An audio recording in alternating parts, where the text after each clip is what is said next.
boa noite. Está começando pela rede CNT, o Jogo do Poder, um espaço aberto para a discussão política. Nós, aqui da CNT, acreditamos que o debate, o contraditório, é sempre ponto de partida para o exercício de um dos direitos mais fundamentais, o de ser informado com correção e transparência. Esse é o propósito do Jogo do Poder, que recebe hoje dois parlamentares da bancada federal do Rio, do PSC, o deputado Hugo Leal. Boa noite, deputado. Boa noite, Ricardo. Do PMDB, o deputado Leonardo Pisciani. Boa noite, Leonardo. Boa noite, Ricardo.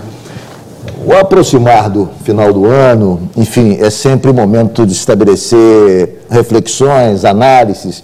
E eu queria começar com uma análise sobre o ano legislativo. Deputado Hugo Leal, na sua avaliação, como é que foi o ano do ponto de vista da produção do Congresso Nacional? Que tipo de balanço você faz? Balanço, a gente acaba sempre fazendo um balanço positivo. Muito mais pelo esforço que o Congresso fez, né, para poder provar a matéria. Mas nós estamos ainda sob a égide de um monopólio das medidas provisórias. Isso é muito ruim, né? Mas, de qualquer forma, nós tivemos momentos importantes na Câmara. Está dizendo que as medidas provisórias trancam a pauta? Acabou sendo a principal matéria, quer dizer, acaba o Executivo definindo a pauta do Legislativo. Não é uma forma muito positiva. Eu posso inferir, concluir, que você apoia, então, aquela proposta do senador Aécio Neves de alterar esse mecanismo das medidas provisórias e, na realidade, impedindo que se tranque a pauta, enfim?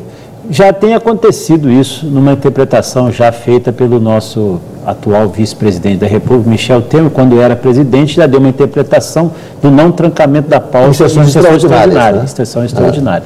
É uma coisa válida, e nós conseguimos aprovar, por exemplo, 2 PECs recentemente, exatamente por causa desse propósito do que foi feito, dessa interpretação feita já pelo Michel Temer.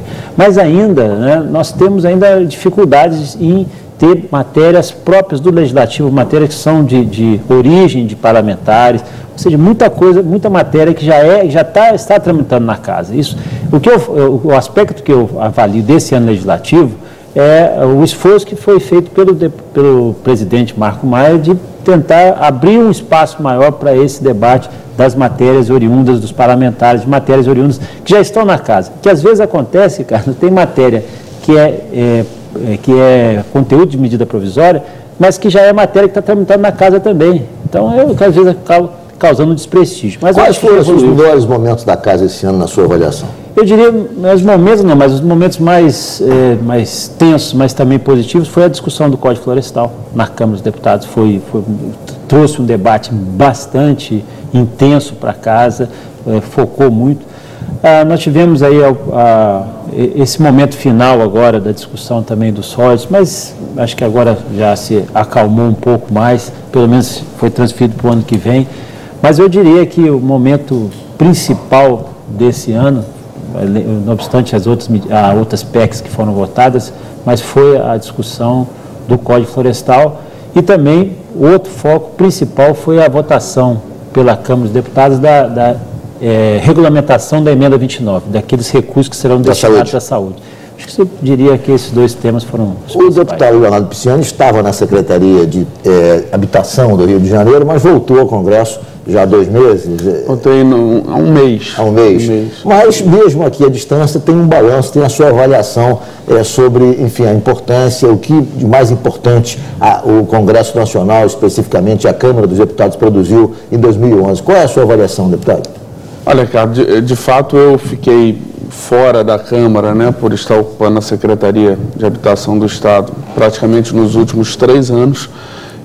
Acho que a avaliação do deputado Hugo Leal, que esteve durante esse ano lá, é bastante precisa. Eu queria abordar por um outro aspecto, né, dizendo aquilo, dentro do Congresso, o Congresso trabalha muito, apesar de às vezes injustamente se dizer que não trabalha. Mas faltou, na minha opinião, discutir alguns temas. Por exemplo? A reforma tributária, a reforma política, a regulamentação, o novo regime de tramitação das medidas provisórias, que desde 2008 se discute. Eu fui relator da Comissão Especial da proposta de emenda à Constituição que propunha o não trancamento, modificar a regra de tramitação das medidas provisórias. Do vice-presidente, do ex-presidente da Câmara, Michel Temer, criando a possibilidade de você ter uma sessão extraordinária sem ter esse impedimento, já foi uma solução intermediária, mas não resolve ainda. Ela é uma solução intermediária, mas ela não resolve porque, primeiro que não se pode votar nas sessões ordinárias e os projetos de lei ordinária também não podem ser votados nem nas sessões extraordinárias. As sessões extraordinárias ficam abertas apenas para votação de outras modalidades legislativas, vamos dizer assim, ou seja, emendas à Constituição, projetos de decreto legislativo. Eu acho que o Congresso deve, sim, votar uma nova regra de tramitação das medidas provisórias, não só para destrancar a pauta, mas para fazer com que as medidas provisórias sejam medidas de exceção e não a regra, como se tornou. Essa proposta do senador Aécio Neves, você acha que a proposta que resolveria, contemplaria, digamos?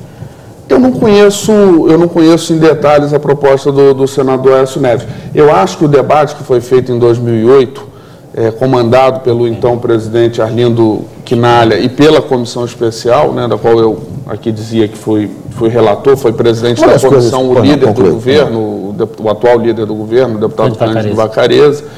Foi um debate muito intenso. Eu acho que ali tem um bom ponto de partida. Mas foi o objeto, só interrompendo, mas foi esse o tema, foi essa a que motivou a decisão do Aécio. Uma das coisas que me chama a atenção... Foi pego essa discussão da comissão especial que serviu de parâmetro para o senador Aécio propor essa modificação. Uma das coisas que me chama a atenção na questão das medidas provisórias é exatamente uma espécie de submarino que coloca, uma inserção de temas absolutamente... Submarino é a palavra eufêmica, você está usando um eufemismo. Porque se coloca temas, quer dizer, de maneira absolutamente subrepetícia no texto, e você vai aprovar alguma coisa e se aprova indiretamente uma outra coisa absolutamente sem relação nenhuma com o tema central. Isso eu acho uma loucura. Você sabe que tem uma coisa nas medidas provisórias que me parece uma grande falácia. Né? Sempre que vai se discutir esse tema de medidas provisórias, o Executivo diz, não pode por causa da governabilidade, precisa tratar. Olha, se fosse assim, nenhum governador governava o seu Estado, porque os Estados não há medida provisória nos governos estaduais. Prefeito. O presidente dos Estados Unidos não governava, é um regime similar ao nosso, presidencialista, bicameral no Congresso, e não existe medida provisória. Então, me parece que isso é uma grande falácia. Você acha dessa coisa que embutem, esses temas absolutamente díspares, que não fazem parte do corpo da medida provisória, e, no entanto, estão ali embutidos temas, quando você vai analisar a medida provisória, tem lá embaixo outras coisas totalmente que não têm relação nenhuma com o tema da outra central da medida provisória. Vamos para o início. Medida provisória, está lá previsto no artigo 62 da Constituição, diz que tem que ser temas de relevância e urgência. Relevância e urgência. E monotemática. Ela não está escrita na Constituição, mas como a matéria tem que ser de relevância e urgência, teria que estabelecer um tema, e é isso que foi o propósito da medida provisória. O instrumento da medida provisória, que vem até do direito italiano, ele é interessante, ele é até previsível, razoável, mas desde que o tema fosse relevante e urgente. O que aconteceu? Que o uso se transformou no abuso. Aí acabou. Então, desqualificou o termo relevância e urgência, e hoje tudo é relevante e urgente. E até uma curiosidade, Ricardo, que no direito italiano é chamado de decreto-lei. E no Brasil se optou por não chamar de decreto-lei para não confundir com os decretos-leis da ditadura. Exatamente. A sua observação realmente é bem interessante. Vamos a um rápido intervalo, o Jogo do Poder volta em um minuto.